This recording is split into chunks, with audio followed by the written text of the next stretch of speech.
Bienvenue dans le podcast Écoute-toi, je suis Aurélie Nussbaumer, psychologue spécialisée dans la perte de poids. Dans ce podcast, on va aborder tout ce qui touche aux problématiques de poids d'un point de vue psychologique, parce que ma spécialité, c'est les freins et blocages inconscients qui vous empêchent de maigrir. Je vous souhaite une bonne écoute.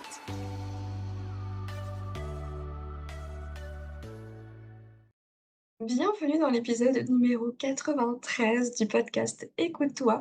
On se rapproche dangereusement de l'épisode numéro 100.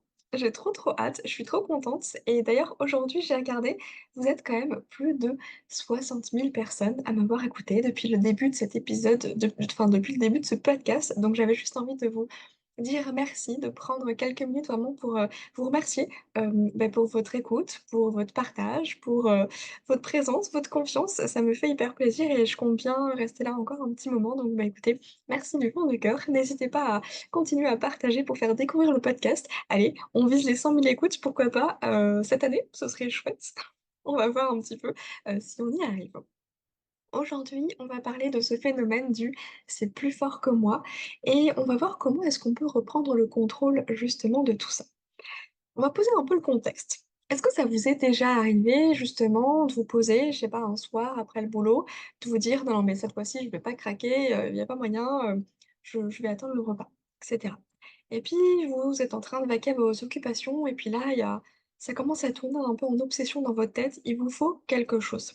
C'est comme si en fait, il y avait 2 parties de vous. Il y avait la partie, réfléchie, la raison, «Non mais je sais, je vais attendre le repas, on mange dans 1 heure, en plus c'est bon, en plus, vraiment si je regarde, j'ai pas faim, il y a pas de raison que je craque». Et puis il y a la partie un peu moins, on va dire, raisonnable, celle qui est un petit peu, viscérale, qui vous dit: «Non mais là, en fait, il me faut quelque chose là tout de suite», presque comme si c'était une question de vie ou de mort.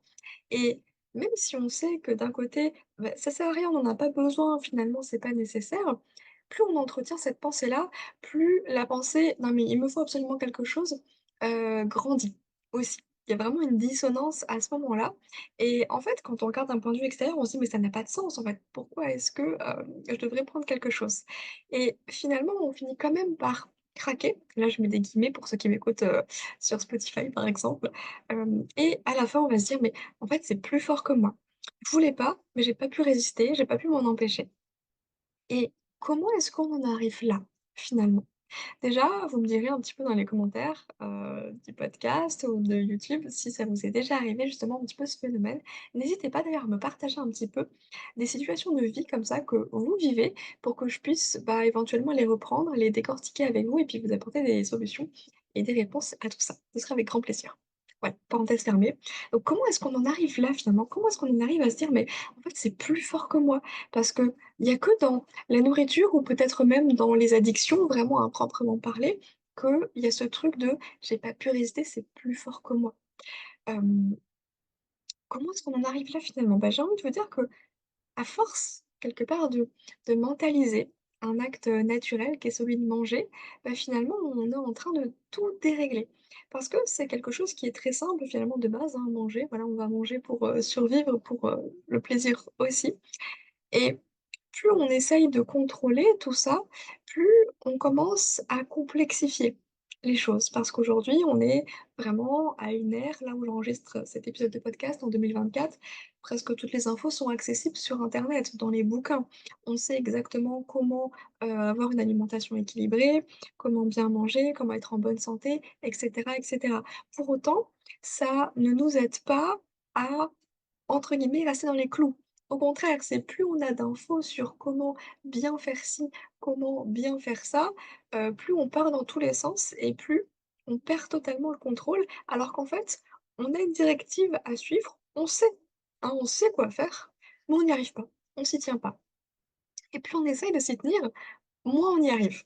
Il y a un truc là, à l'intérieur qui est pas cohérent.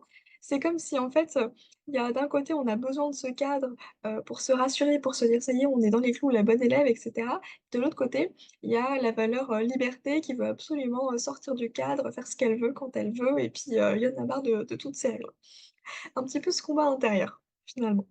Et c'est vraiment ça, c'est comme si on avait 2 opposés à l'intérieur de soi, on a l'impression finalement de ne plus être soi-même. C'est comme si c'était quelqu'un d'autre, quelque chose d'autre qui venait prendre le contrôle de soi, faire quelque chose qu'on n'avait pas envie de faire, en tout cas pas envie mentalement de faire, mais qu'on n'a pas pu s'empêcher de faire, au niveau, comportemental.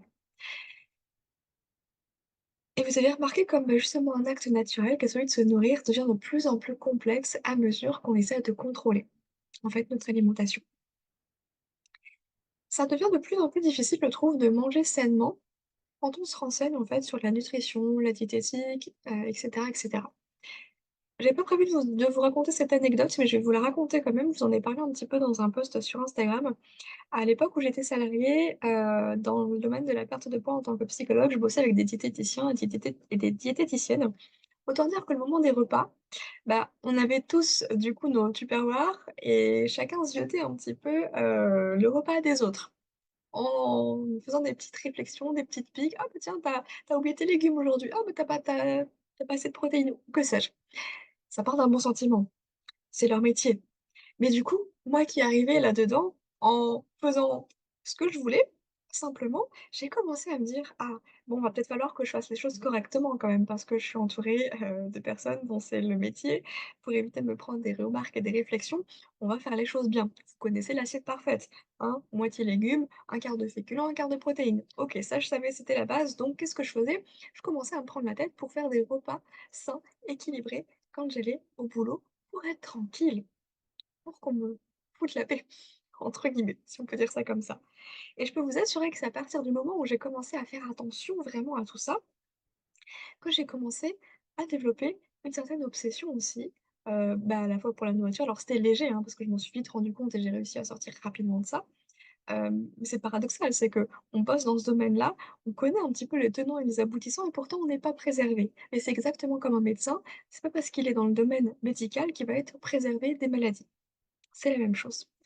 Donc, à partir du moment où j'ai commencé du coup à me prendre la tête, littéralement, avec la nourriture, c'est devenu une obsession. Et c'est devenu hyper contraignant, une charge mentale supplémentaire, un stress supplémentaire. Je commençais à voir mon corps, est-ce qu'il est suffisamment bien, est-ce qu'il est dans la norme, etc. Enfin bref, c'était un gros bordel.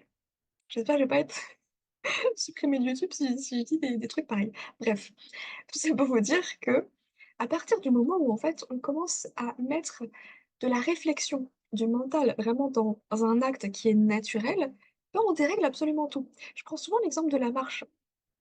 Là, si vous m'écoutez assis, debout, peu importe, la prochaine fois que vous êtes assis et que vous vous apprêtez à vous lever, je vous invite à d'abord mettre votre pied droit par terre et après votre pied gauche. Pourquoi? Parce qu'en fait, c'est quelque chose qu'on fait naturellement. On réfléchit pas pour marcher, pour se lever, quel pied on pose, et cetera. Bah, je peux vous assurer qu'à partir du moment où vous allez vous dire: «OK, là, quand je vais me lever, je vais d'abord mettre le pied droit devant», vous allez avoir une seconde de décalage. Vous allez vous dire: comment je fais?» Tout simplement parce que c'est quelque chose qu'on n'a pas besoin de penser, de mentaliser, ça se fait naturellement. Et la nourriture, ça devrait être la même chose. C'est juste que on a commencé justement à s'intéresser à la nourriture et c'est une bonne chose, hein, pour le côté effectivement santé, bien vieillir, et cetera, et cetera. Mais il y a toujours un continuum, il y a le tout ou rien. Il y a le pas assez ou le trop. Et quand on se trouve sur, un extrême ou un autre, bah, c'est jamais bon. Donc là, quand on est dans le «c'est plus fort que moi», on se trouve à un extrême. L'extrême de: «Je me prends tellement la tête, je veux tellement tout contrôler que paradoxalement, je perds complètement le contrôle». Et justement, à trop vouloir mettre du contrôle, de la réflexion, du mental là-dedans, plus ça nous échappe. Et du coup, on perd le contrôle totalement et je peux vous assurer que c'est un combat perdu d'avance. Pourquoi? Parce que, bah, celui qui gère les processus physiologiques naturels comme, par exemple, respirer, manger, dormir, beh, c'est pas vous, c'est votre cerveau. Et pour vous expliquer un petit peu comment ça fonctionne, c'est que dans une pulsion alimentaire, par exemple, dans le fameux «c'est plus fort que moi», vouloir s'empêcher de manger alors qu'on a ce besoin viscéral de manger, c'est exactement comme s'empêcher de respirer alors que, s'empêcher de respirer ou essayer de se suicider, en arrêtant de respirer. Vous voyez? On a beau retenir notre respiration et à un moment donné, même si on n'a pas envie de prendre de l'air, on va quand même le faire. Pourquoi? Parce que notre cerveau, il est là pour nous garder en vie et bien sûr que nous garder en vie, ça veut dire aussi Bah, manger.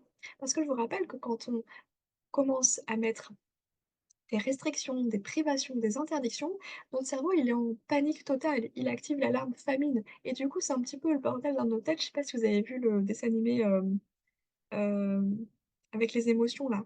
Et mince, je le retrouverai pas. Zut, voilà, c'est ça quand on fait de l'impro. Bref, avec les émotions, bah, c'est imaginez que vous avez plein de bonhommes dans votre tête là, il y a tout qui s'active parce que le tableau de bord, il y a tout qui devient rouge. Et ben, en fait, c'est un peu ça qui se passe, c'est que comme il y a tout qui devient rouge, le cerveau, il est en panique, donc qu'est-ce qu'on fait? Ben, allez, on active l'alarme famine, comme ça on n'a pas besoin de réfléchir. Donc hop, on ralentit le métabolisme et on augmente les sensations, de faim, les envies de manger et surtout, bah, on va stocker, hein, on va stocker tout ce qui entre pour être sûr de rester en vie et de pas mourir. Parce que c'est son seul rôle, de nous garder en vie. Il veut pas qu'on meure. Heureusement qu'il est là, notre cerveau. Donc finalement, je sais que vous avez l'impression, du coup, d'être rassuré quand vous contrôlez votre alimentation, quand vous comptez vos calories, quand vous pesez vos aliments, quand vous avez l'assiette parfaite et cetera. Le problème, c'est que quand vous avez cette impression de bien faire les choses, ça veut dire que paradoxalement, quand l'assiette elle est pas parfaite, bah, vous allez vous dire: «Mince, et du coup, c'est pas parfait» et là, on tombe dans le biais du tout ou rien. C'est ce fameux biais cognitif qui nous dit: «Oh bah, si c'est pas parfait, autant ne rien faire du tout». C'est un peu le foutu pour foutu. Vous avez votre journée parfaite niveau alimentaire et puis, bah, là, vous allez, prendre, je sais pas, un pain au chocolat, une chocolatine, ce que vous voulez et puis vous vous dites: «Bon, bah, puisque j'ai pris ça, toute ma journée est foutue». Non! Pas du tout! Rappelez-vous, 1 vaut mieux que 0. Ça, c'est la fameuse phrase de Fabien Olicard que j'adore, que je trouve très pertinente. C'est pas parce qu'il y a eu un écart que, tout est fichu. Au contraire, ne tombez pas dans l'extrême. Vous voyez, il y a le continuum, il y a toujours le tout ou rien. La vie, c'est pas tout ou rien. La vie, c'est plein de nuances. L'idée, c'est d'apporter de la souplesse et de la flexibilité sur cette barre-là. Donc, en réalité, le fait de vouloir mettre encore plus de contrôle pour essayer encore plus, de gérer tout ça et d'empêcher, ces fameux craquages, ces fameux «c'est plus fort que moi», bah, ça vous éloigne de l'essentiel. L'essentiel, qu'est-ce que c'est?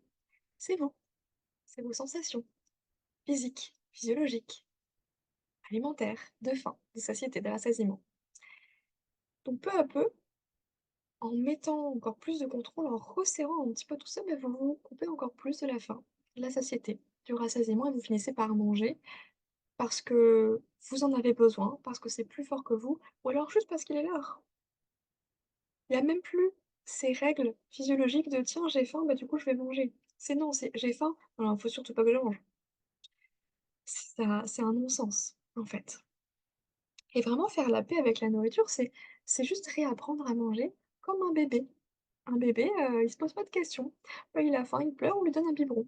Il a plus faim, il rejette le biberon, on va pas le forcer. Ce serait, hem, complètement maltraitant de dire, entre guillemets, à un bébé: «Bah non, écoute, tu as eu ton quota de biberon, maintenant ça suffit, hein, faut pas déconner non plus». Ou de lui dire: «Non, non, mais tu as pas fini, tu vas finir là. Il y a d'autres bébés dans le monde qui meurent de faim». Jamais on dirait ça. Ça nous viendrait même pas à l'esprit. C'est quand on grandit, quand on a accès à la parole, à la compréhension, que là on commence à entrer dans des règles d'adultes, mais des règles d'adultes, d'une vie d'adulte, qui correspond pas forcément à nos besoins physiologiques. Alors oui, on s'y plie, on n'a pas le choix, mais on a quand même besoin de se laisser guider par nos sensations et c'est important d'y revenir. Et justement, réapprendre à manger, bah, il y a 4 étapes pour ça. Il y a la phase déjà d'observation, parce qu'on ne peut pas changer ce dont on n'a pas conscience. Donc l'idée, c'est déjà de mettre en lumière tous ces mécanismes inconscients et automatiques qui aujourd'hui vous avez l'impression de les subir, finalement. Pour ensuite se reconnecter, bah, du coup, à ces sensations pour avoir, en fait, une base sur laquelle s'appuyer, avoir un cadre qui nous permet d'être rassurés. C'est ça qui nous permet d'être rassurés. C'est ce cadre, en fait, qui, nous permet de nous dire: «OK, je peux faire confiance à mon corps parce que lui, il sait, il va me dire». Exactement comme quand vous avez votre voiture, bah, vous avez un voyant qui vous indique le niveau d'essence, de carburant, en fait. C'est rassurant, parce que vous êtes pas en train de rouler à l'aveuglette et de vous dire: «Mince, si jamais, je tombe en panne là tout de suite, il faut absolument que je mette de l'essence». Sinon à chaque trajet en voiture, vous allez passer à la station-service, en mode panique et c'est exactement ce qui se passe dans votre corps. Donc en fait, votre jauge là, de carburant, bah, c'est vos sensations alimentaires. Donc c'est important de s'y reconnecter, juste pour se rassurer et en fait, mettre le «contrôle» entre guillemets au bon endroit, ou en tout cas, être rassuré par les bonnes choses. C'est pas le contrôle qui va vraiment vous rassurer, c'est de vous appuyer sur un cadre solide, posé, concret, heu, efficace, bienveillant, bref qui est sûr quoi et ce cadre, c'est votre corps, c'est vos sensations. Ensuite, on s'attaque à la partie mindset, parce qu'on a beau s'autoriser de tout, il suffit qu'on mange une tarte au citron et qu'il y a une petite voix intérieure qui nous dise: Ça c'est pas bon, va falloir compenser après. Ce soir, on va éviter, les féculents, on va juste manger une soupe de légumes». Et ça, excusez-moi, mais c'est de la restriction cognitive. C'est-à-dire que c'est pas une restriction réelle, mais c'est une restriction dans la tête qui va engendrer encore plus de stress et vous savez, l'effet du stress, ça va, encore plus nous faire prendre de poids. Et enfin, la quatrième étape, bah, c'est justement la gestion émotionnelle. Parce que, ben, le «c'est plus fort que moi», c'est aussi une question de gestion des émotions et c'est pas juste une question de: «J'ai passé une mauvaise journée, j'ai eu trop de stress, je sais pas gérer, il faut que, je me débarrasse de mes émotions ou que je les apaise là maintenant avec la nourriture». Pas du tout. C'est bien plus profond que ça. C'est d'aller chercher l'origine de pourquoi cette émotion-là, elle est remontée aujourd'hui. C'est rien à voir avec aujourd'hui, ça a tout à voir avec le passé. Et là, oui, c'est la psy qui parle. Donc tout ça, c'est les étapes, qui sont essentielles à mon sens pour retrouver justement une alimentation sereine, pour arrêter de se prendre la tête avec la nourriture, pour arrêter de penser H24 à ce qu'on va manger plus tard ou à comment réorganiser sa semaine parce que quelqu'un vient nous inviter au resto et qu'on a très envie d'y aller. Ça va chambouler tout notre emploi du temps. Mettez de la souplesse et de la flexibilité, mais pour le faire, faites-le avec, les bonnes étapes, dans le bon sens et en ayant de bonnes bases, sur lesquelles vous appuyer, vous.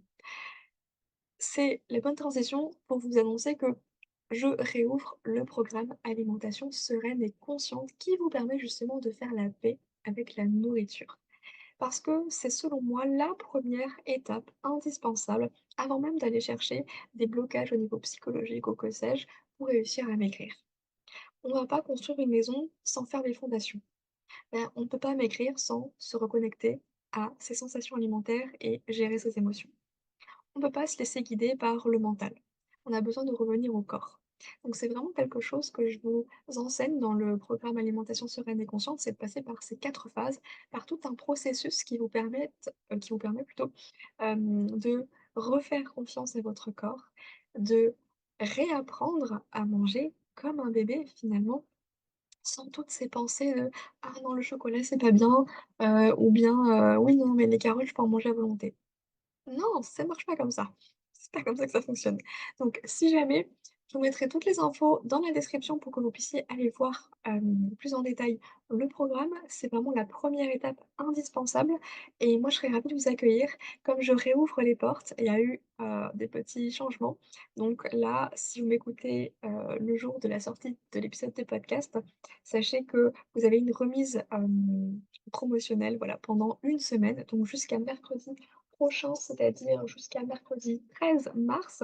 Sinon, je mettrai, prochainement le replay de la masterclass, voilà. Comme ça, vous pourrez voir un petit peu si effectivement ça vous parle, si c'est pour vous ou pas et bénéficier éventuellement de la remise, plus tard. Voilà un peu pour cet épisode, c'est plus fort que moi. Comment reprendre le contrôle? Donc vous l'avez compris, comment reprendre le contrôle? Bah, c'est justement en acceptant de lâcher prise sur le contrôle ou plutôt en lâchant ces, règles alimentaires de il faut peser, il faut compter et cetera et juste en écoutant son corps, ses sensations. Et bien sûr, pour réussir à faire ça, il faut déjà s'y reconnecter. Et il y a plein de techniques, pour ce faire.